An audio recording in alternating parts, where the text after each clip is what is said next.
ಮಲೆನಾಡು ಜಿಲ್ಲೆ ಶಿವಮೊಗ್ಗದಲ್ಲಿ ಸಂಕ್ರಾಂತಿ ಸಂಭ್ರಮ ಮನೆ ಮಾಡಿದೆ. ಕರ್ನಾಟಕದ ಶಬರಿಮಲೆ ಎಂದೇ ಖ್ಯಾತಿ ಹೊಂದಿರುವ ಬೆಜ್ಜವಳ್ಳಿಯಲ್ಲಿ ಸಂಕ್ರಾಂತಿ ಸಡಗರ ಮೇಳೈಸಿದೆ. ನಟ ಶಿವಣ್ಣ ದಂಪತಿ ಇರುಮುಡಿ ಹೊತ್ತು ಈ ಸ್ಥಳಕ್ಕೆ ಆಗಮಿಸಿದ್ದಾರೆ.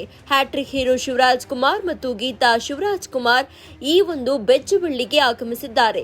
ಶ್ರೀ ಕ್ಷೇತ್ರ ಬೆಜ್ಜವಳ್ಳಿಯಲ್ಲಿ ಅಯ್ಯಪ್ಪ ಸ್ವಾಮಿ ದೇವಾಲಯಕ್ಕೆ ಇರುಮುಡಿ ಹೊತ್ತು ಶಿವಣ್ಣ ದಂಪತಿ ಸಾಗಿದ್ದಾರೆ. ಅಯ್ಯಪ್ಪ ಮಾಲೆ ಧರಿಸಿ ಮೆರವಣಿಗೆಯಲ್ಲಿ ಶಿವಣ್ಣ ಸಾಗಿದ್ದಾರೆ. ಶಿವಮೊಗ್ಗ ಜಿಲ್ಲೆಯ ತೀರ್ಥಹಳ್ಳಿ ತಾಲೂಕಿನ ಬೆಜ್ಜವಳ್ಳಿ ಶ್ರೀ ಕ್ಷೇತ್ರದಲ್ಲಿ ಈ ಬಾರಿ ಇರುಮುಡಿ ಕಟ್ಟಿದ್ದಾರೆ ಶಿವಣ್ಣ. ವಿಶ್ವ ಸಂತೋಷ ಭಾರತಿ ಗುರೂಜಿ ನೇತೃತ್ವದಲ್ಲಿ ಮೆರವಣಿಗೆ ಸಾಗಿದೆ.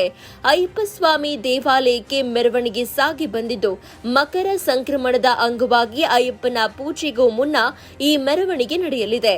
ವಿವಿಧ ಆಭರಣಗಳ ಸಮೇತ ಉತ್ಸವ ಮೂರ್ತಿಯನ್ನ ದೇವಸ್ಥಾನಕ್ಕೆ ತರಲಾಗಿದೆ. ಶಿವಮೊಗ್ಗ ಜಿಲ್ಲೆಯ ತೀರ್ಥಹಳ್ಳಿ ತಾಲೂಕಿನ ಬೆಜ್ಜವಳ್ಳಿ ಗ್ರಾಮದಲ್ಲಿ ಉತ್ಸವ ಮೂರ್ತಿಯನ್ನ ಮೆರವಣಿಗೆಯ ಮೂಲಕ ದೇವಸ್ಥಾನಕ್ಕೆ ತರಲಾಗಿದೆ.